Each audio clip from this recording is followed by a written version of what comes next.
بسم اللہ الرحمن الرحیم۔ پچھلے حصے میں ہم نے ذکر کیا تھا وفود کا جو غزوہ تبوک کے بعد جوک در جوک آ رہے تھے مدینہ منورہ میں حضور اکرم صلی اللہ علیہ وسلم کے پاس اسلام کو قبول کرنے کے لیے۔ ابھی اسی کا سلسلہ آگے جاری ہے۔ وفد عذرا، یہ وفد سفر 9 ہجری میں مدینہ آیا، 12 آدمیوں پر مشتمل تھا۔ اس میں حمزہ بن نعمان بھی تھے۔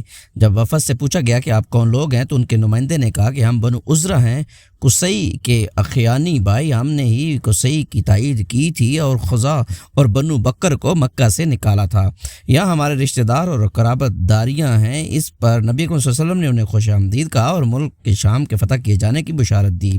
نیز انہیں کائنہ عورتوں سے سوال کرنے سے منع کیا اور ان ذبیحوں سے روکا جنہیں یہ لوگ حالت شرک میں ذبح کیا کرتے تھے۔ اس وفد نے اسلام قبول کیا اور چند روز ٹھہر کر واپس چلا گیا۔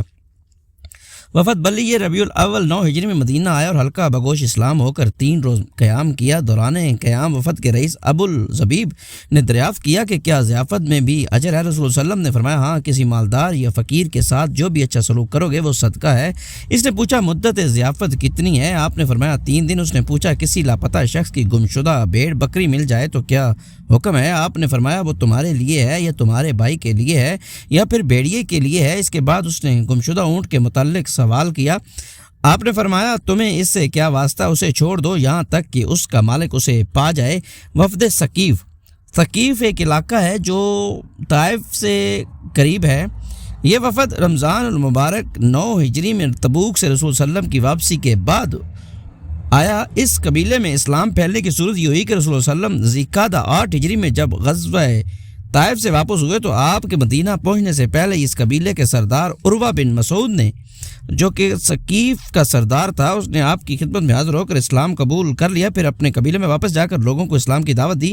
وہ چونکہ اپنی قوم کا سردار تھا اور یہی نہیں کہ اس کی بات مانی جاتی تھی بلکہ اس قبیلے کے لوگ اپنی لڑکیوں اور عورتوں سے بھی زیادہ محبوب رکھتے تھے اسے، لیکن اس لیے اس کا خیال تھا کہ لوگ اس کی اطاعت کریں گے۔ جب اس نے اسلام کی دعوت دی تو اس کی توقع کے بالکل برخلاف لوگوں نے اس پر ہر طرف سے تیروں کی بوچھاڑ کر دی اور اسے جان سے مار ڈالا۔ پھر اسے قتل کرنے کے بعد چند مہینے تو یوں ہی مقیم رہے، لیکن اس کے بعد انہیں احساس ہوا کہ گرد و پیش کے علاقہ جو مسلمان ہو چکا ہے اس سے مقابلہ کی تاب نہیں رکھتے، لہذا انہوں نے اب ہم مشورہ کر کے طے کیا کہ ایک آدمی کو رسول صلی اللہ علیہ وسلم کی خدمت میں بھیجیں اور اس کے لیے عبد یالیل امر سے بات چیت کی، مگر وہ آمادہ نہ ہوا۔ اسے اندیشہ تھا کہ کہیں اس کے ساتھ بھی وہی سلوک نہ کیا جائے جو عروہ بن مسعود کے ساتھ کیا جا چکا ہے۔ اس لیے اس نے کہا میں یہ کام اس وقت تک نہیں کر سکتا جب تک میرے ساتھ مزید کچھ آدمی نہ بھیجو۔ لوگوں نے اس کا یہ مطالبہ تسلیم کیا اور اس کے ساتھ حلیفوں میں سے 2 آدمی اور بنی مالک میں سے 3 آدمی لگا دیے۔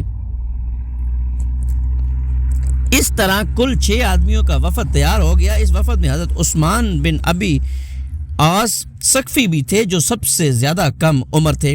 جب یہ لوگ خدمت نبوت میں پہنچے تو آپ نے ان کے لیے مسجد کے ایک گوشے میں ایک قبہ لگوا دیا تاکہ یہ قرآن سن سکیں اور صحابہ کرام کو نماز پڑھتے ہوئے دیکھ سکیں۔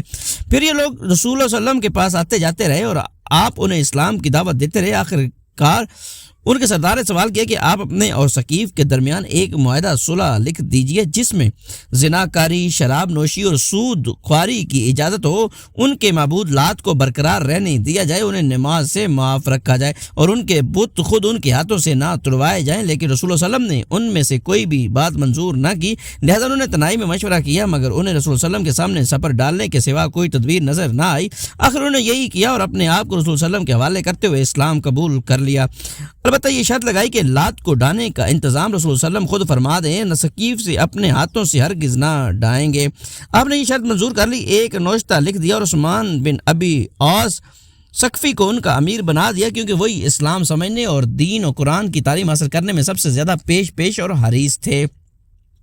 اس کی وجہ یہ تھی کہ وفد کے ارکان ہر روز صبح خدمت نبی صلی اللہ علیہ وسلم میں حاضر ہوتے تھے لیکن عثمان بن ابی العاص کو اپنے ڈیرے پر چھوڑ دیتے تھے۔ اس لیے جب وفد واپس آ کر دوپہر میں قیلولہ کرتا تو حضرت عثمان بن ابی العاص رسول اللہ صلی اللہ علیہ وسلم کی خدمت میں حاضر ہو کر قرآن پڑھتے اور دین کی باتیں دریافت کرتے اور جب آپ کو استراحت فرماتے ہوئے دیکھتے تو اسی مقصد کے لیے حضرت ابوبکر صدیق رضی اللہ تعالیٰ کی خدمت میں چلے جاتے۔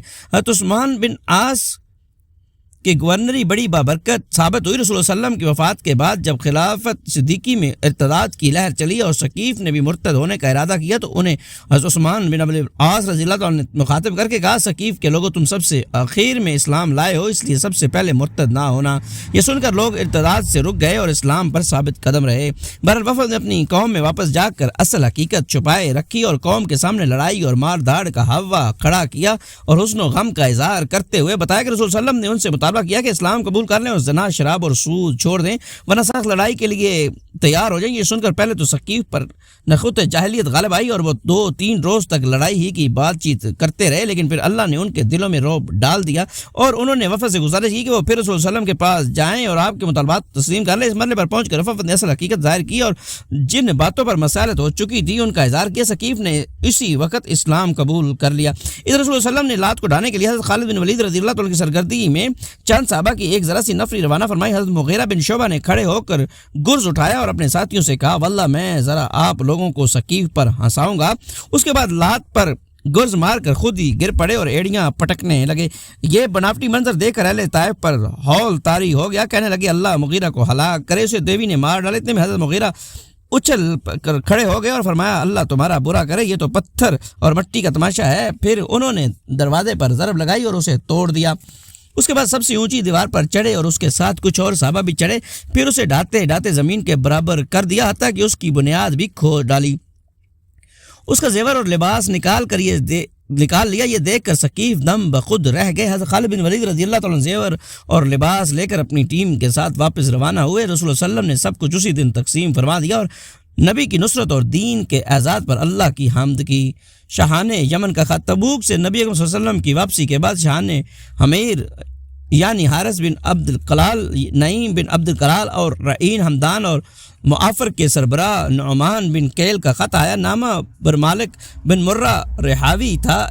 ان بادشاہوں نے اپنے اسلام لانے اور شرک و اہلیت سے شرک کی علیحدگی اختیار کرنے کی اطلاع دے کر اسے بھیجا تھا۔ رسول اللہ صلی اللہ علیہ وسلم نے ان کے پاس ایک جوابی خط لکھ کر واضح فرمایا کہ اہل ایمان کے حقوق اور ان کے ذمہ داریاں کیا ہیں۔ آپ نے اس خط میں معاہدین کے لیے اللہ کا ذمہ اور اس کے رسول کا ذمہ بھی بتا دیا، بشرطے وہ مقرر جزیہ ادا کرے۔ اس کے علاوہ آپ نے کچھ صحابہ کو یمن روانہ فرمایا اور حضرت معاذ بن جبل رضی اللہ عنہ کو ان کا امیر مقرر فرمایا۔ وفد حمدان، یہ وفد 9 ہجری میں تبوک سے رسول صلی اللہ علیہ وسلم کی واپسی کے بعد حاضر خدمت ہوا۔ رسول اللہ صلی اللہ علیہ وسلم نے ان کے ایک تحریر لکھ کر جو کچھ انہوں نے مانگا تھا عطا فرما دیا اور مالک بن نمت کو ان کا امیر مقرر کیا اور ان کی قوم کے جو لوگ مسلمان ہو چکے تھے ان کا گورنر بنایا اور باقی لوگوں کے پاس اسلام کی دعوت دینے کے لیے حضرت خالد بن ولید رضی اللہ عنہ کو بھیج دیا۔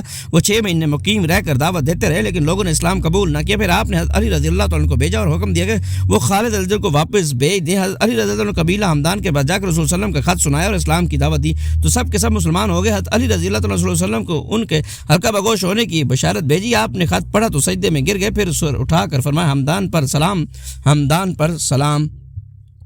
وفد بنی فزارہ، یہ وفد 9 ہجری میں تبوک سے نبی صلی اللہ علیہ وسلم کی واپسی کے بعد آیا۔ اس میں 10 سے کچھ افراد زیادہ تھے اور سب کے سب اسلام لا چکے تھے۔ ان لوگوں نے اپنے علاقے کی قید سالی کی شکایت کی۔ رسول صلی اللہ علیہ وسلم ممبر پر تشریف لے گئے اور دونوں ہاتھ اٹھا کر بارش کی دعا کی۔ آپ نے فرمایا ہے اللہ اپنے ملک اور اپنے چوپایوں کو سیراب کر اپنی رحمت پھیلا دے، اپنے مردہ شہر کو زندہ کر۔ اے اللہ ہم پر ایسی بارش برسا جو ہماری فریاد رسی کر دے، رات پہنچا دے، خوشگوار ہو، پھیلی ہوئی ہمہ گیر ہو، جلد آئے دیر نہ آئے، نفع بخش ہو، نقصان رسا نہ ہو۔ اے اللہ رحمت کی بارش عذاب کی بارش نہ ہو اور نہ ڈھانے والی ہو، نہ غرق کرنے والی ہو، نہ مٹانے والی ہو۔ اے اللہ ہمیں بارش سے سیراب کر اور دشمنوں کے خلاف ہماری مدد فرما۔